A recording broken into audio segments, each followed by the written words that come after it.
Alam mo ba, may bagong balita na dapat mong malaman. At hindi lang basta good news, kundi big news para sa buong Pilipinas. Woo! Ayon mismo sa Department of Energy, may halagang $43 billion o mahigit 2.4 trilyong piso na investments na paparating sa Pilipinas. At alam mo kung saan mapupunta yan? Sa oil at gas exploration.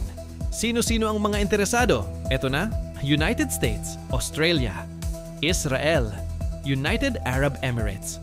Lahat sila ready mag-invest sa energy sector ng Pilipinas. Bakit ito mahalaga? Dahil magkakaroon ng mas maraming trabaho sa energy sector. Posibleng bumaba ang presyo ng kuryente at gasolina at higit sa lahat, mababawasan ang dependence natin sa ibang bansa pagdating sa enerhiya.